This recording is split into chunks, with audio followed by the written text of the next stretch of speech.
DUSOL के semester exam 16 मई से शुरू होने वाले हैं। इस वीडियो में कुछ इम्पोर्टेंट चीज़ें हैं जो हम exam hall point of view से आप सभी स्टूडेंट के सामने रखना चाहते हैं। सबसे पहले बात करते हैं DUSOL के एग्ज़ाम में कौन कौन से डॉक्यूमेंट्स अलाउड होते हैं। आप लोगों का जो एडमिट कार्ड जो कि कुछ ही दिनों में आने वाला है, वो उसका ब्लैक एंड वाइट या कलर्ड कैसे भी प्रिंट आउट आप ले जा सकते हो, और एक कोई भी गवर्नमेंट ID प्रूफ, ये दोनों डॉक्यूमेंट अलाउड हैं।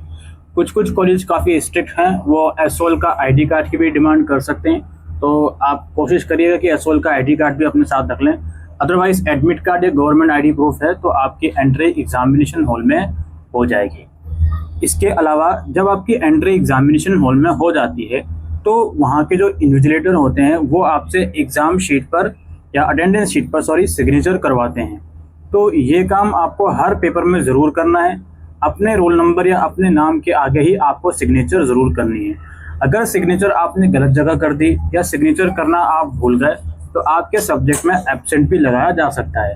हालांकि पिछले कई सालों से ये चीज़ देखने को मिल रही है कि बच्चा अटेंडेंस शीट पर सिग्नेचर करके आता है, उसके बावजूद भी उसको एब्सेंट लगाया जाता है।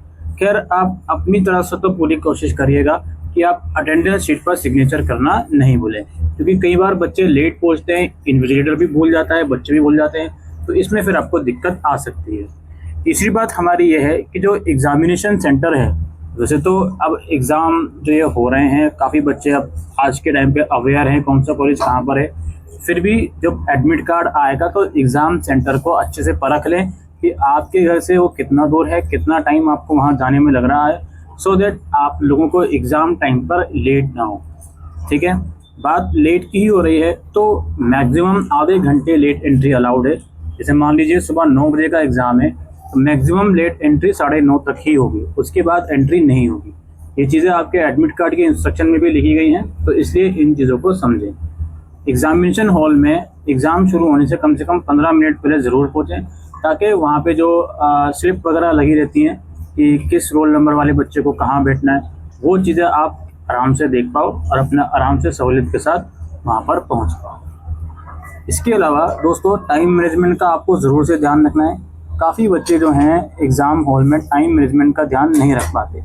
इससे हमारा मतलब ये है कि मान लीजिए आपको 5 क्वेश्चन करने हैं 3 घंटे में, अब इसको डिवाइड कीजिए कि आपको एक क्वेश्चन कितने मिनट में करना है। इसे अगर आप कर लोगे तो आपके लिए ज़्यादा अच्छा रहेगा, क्योंकि काफ़ी बच्चे इतना भावुक हो जाते हैं किसी क्वेश्चन को अटेम्प्ट करने में कि उसमें ज़्यादा टाइम दे बैठते हैं। तो इसलिए ऐसी गलती ना करें, टाइम मैनेजमेंट का ज़रूर ध्यान रखें। प्लस जो आपके क्वेश्चन में आपसे पूछी जा रही हैं चीज़ें, क्वेश्चन की लैंग्वेज को बहुत केयरफुली समझें कि उसमें एक्सप्लेन लिखा है, डिस्कस लिखा है, क्रिटिकली इवेल्युएट लिखा है, और इनको समझें और एक्चुअल में इसका मतलब क्या है वो भी समझें। उसके बाद ही क्वेश्चन का आंसर अटेम्प्ट करें। क्वेश्चन के आंसर के ऊपर ध्यान दें, क्वालिटी और क्वांटिटी दोनों के ऊपर ध्यान दें, लेकिन उसे सजाने के ऊपर ध्यान थोड़ा सा कम दें। सजाने वगैरह से कुछ नहीं होता, आप लोग सिर्फ क्वांटिटी और क्वालिटी जो आपने लिखा है उस चीज़ के ऊपर ध्यान दें। एग्जामिनेशन हॉल के अंदर जो आपको आंसर शीट दी जाएगी उसमें अपनी डिटेल्स प्लीज़ बहुत केयरफुली भरें। कई बार बच्चे गलत चीज़ें लिख कर आ जाते हैं, डेट गलत लिख देते हैं, एग्जामिनेशन रोल नंबर की जगह एसओएल रोल नंबर लिख देते हैं, तो इन चीज़ों से बचें, इन चीज़ों का अपने माइंड में ध्यान रखें। इसके अलावा देखिए, आज के टाइम पर काफ़ी बच्चे नहीं मानते, चिट वगैरह लेके चले जाते हैं, चीटिंग स्लिप वगैरह लेकर चले जाते हैं, तो कुछ फ़ायदा नहीं है दोस्तों। ऐसा करने से या तो आपका वो पेपर कैंसिल हो जाएगा, या ऐसा भी हो सकता है कि आपके इस पर्टिकुलर सेमेस्टर के सारे ही पेपर कैंसिल हो जाएं। तो इसलिए बेहतर ये है कि आप इन चीज़ों से बचें।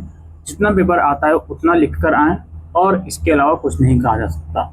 बाकी आप एग्ज़ाम हॉल में जितना कम, यानी कि पेपर वाले दिन जितना कम सामान ले जा सकते हो अपने साथ, उतना कम सामान ले जाइए, क्योंकि आपका जो बैग है वो क्लासरूम के बाहर, या हो सकता है क्लासरूम के साइड में ही रखवा दिया जाए, तो कम सामान होगा तो आप लोगों की चिंता कम होगी कि मेरे बैग में ज़्यादा सामान है, कहीं खो ना जाए, कहीं चोरी ना हो जाए। तो इन चीज़ों का आप लोगों को विशेष तौर पर ध्यान रखना है। और मोबाइल फ़ोन बिल्कुल भी अलाउड नहीं है।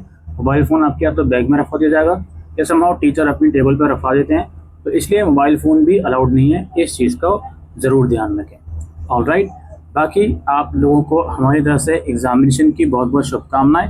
मैं उम्मीद करता हूं आपके एग्ज़ामिनेशन काफ़ी अच्छे हों। मुझे कमेंट सेक्शन में लिखकर ज़रूर बताइए कि आपको किस सब्जेक्ट के इम्पोर्टेंट क्वेश्चंस या एग्जामिनेशन पैटर्न की वीडियो चाहिए, मैं उस टॉपिक पर ज़रूर से वीडियो बनाने की कोशिश करूँगा। Thank you.